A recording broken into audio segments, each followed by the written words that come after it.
আসসালামু আলাইকুম রহমতুল্লাহ। সম্মানিত দর্শক ও শ্রোতা, ইশরাকের নামাজ খুব গুরুত্বপূর্ণ একটি নামাজ। ইশরাকের নামাজ যদি আপনি এবার পড়েন, মুস্তাফা জানে রহমত সাল্লাল্লাহু আলাইহি ওয়াসাল্লাম, যিনি আমাদের আহ, শাফাআতের কান্ডারি, যিনি রাহমাতুল আলামিন, উনি পেয়ারা হাবিব সাল্লাল্লাহু আলাইহি সাল্লাম পবিত্র হাদিস শরীফের সুনান তিরমিজির দ্বিতীয় খণ্ডের ১০০ নম্বর পৃষ্ঠার হাদিস নম্বর ৫৮৬-তে তিনি এরশাদ করেছেন, যে ব্যক্তি ফজরের নামাজ জামাতের সাথে আদায় করে সূর্য উদয় হওয়া পর্যন্ত আল্লাহর জিকিরে রত থাকে, অতঃপর ২ রাকাত নামাজ আদায় করে, সে যেন পূর্ণ হজ ও উমরার সওয়াব পাবে। সুবহানাল্লাহ, সুবহানাল্লাহ। এই ২ রাকাত নামাজকেই আমরা এশরাকের নামাজ বলে থাকি। হাদিস শরীফের একটা অংশ আছে, ফজরের নামাজ ঘরে পড়ুন বা মসজিদে পড়ুন, নিজের জায়গাতেই বসে থাকবেন, আপন নামাজের স্থানেই বসে থাকবেন। এর ব্যাখ্যায় মুল্লা আলী ক্বারি রাহিমাহুল বারি তিনি বলেছেন, মসজিদ বা ঘরে এমত অবস্থায় থাকবে যে জিকির, আখেরাতের জন্য চিন্তা ভাবনা করা, দ্বীনি জ্ঞান চর্চা করা এবং আপনি বাইতুল্লাহ শরীফে তাওয়াফরত অবস্থায় আপনি যদি থাকেন, ওই অবস্থাতেও আল্লাহর কথা চিন্তা করবেন এবং ভালো কথাগুলো বলবেন, ভালো আমলগুলো করবেন এবং সকালবেলার যে আমলগুলো আছে এই আমলগুলো করবেন।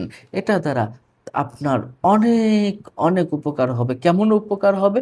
হাদিস শরীফে তো এসেছেই, আপনার পূর্ণ হজের সওয়াব এবং একটি পূর্ণ উমরার সওয়াব আল্লাহ সুবহানাহু ওয়া তাআলা তার আমলনামায় দিবেন। আরেকটা হাদিস শরীফ না বললেই নয়, যে ব্যক্তি ফজরের নামাজের পরে অবসর গ্রহণ করে নিজের জায়গায় বসে থাকবে, ইশরাকের নফল নামাজ ২ রাকাত আদায় করবে, শুধুমাত্র ভালো কথাগুলো বলবে, তার গুনাহ ক্ষমা করে দেওয়া হবে। যদি সমুদ্রের ফেনা পরিমাণও তার গুনাহ হয়ে থাকে। আবু দাউদ শরীফের ২য় খণ্ডের ৪১ নম্বর পৃষ্ঠার ১৩১৩ নম্বর, ১৩১৭ নম্বর হাদিস শরীফে এই হাদিসখানা এসেছে। এখন আসুন আমরা এটার ফজিলত জানলাম। এটার আপনি কখন পড়বেন? ফজরের নামাজের পরে আপনার যখন ২০ থেকে ২৫ মিনিট অতিক্রম হয়ে যাবে, ফজর সূর্য উদিত হওয়ার পরে, সূর্য উদিত হওয়ার পরে ২০-২৫ মিনিট, ২০ মিনিট হয়ে গেলেই চলবে। ২০ মিনিট অতিক্রান্ত হয়ে যাওয়ার পরে যখন, তখন থেকেই আপনার এশরাকের নামাজ শুরু হয়ে যাবে। এটা চলমান থাকবে দ্বিপ্রহর পর্যন্ত। এশরাকের নামাজ সময় থাকে, কেউ, কেউ বলেছেন চাষতের নামাজ পর্যন্ত।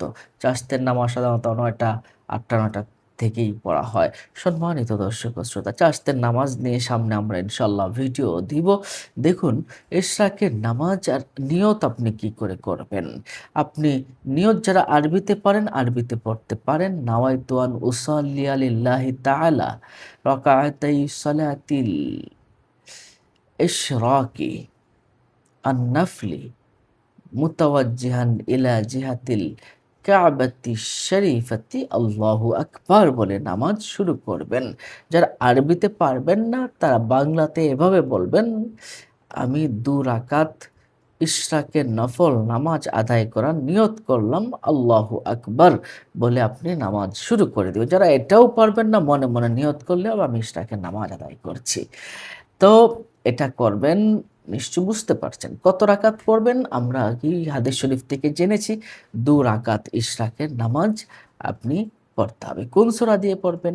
সূরা ফাতিহা পড়ার পরে যেকোনো সূরা দিয়ে আপনি মিলিয়ে পড়তে পারেন। ১ম রাকাতে আপনার যে সূরা পারেন সেটা পড়বেন। ২য় রাকাতেও যে সূরা পারেন সেটা পড়বেন। তবে মনে রাখবেন সূরা ইখলাস পড়ার চেষ্টা করবেন। কারণ ইখলাস আল্লাহ সুবহানাহু ওয়া তাআলা ভালোবাসেন।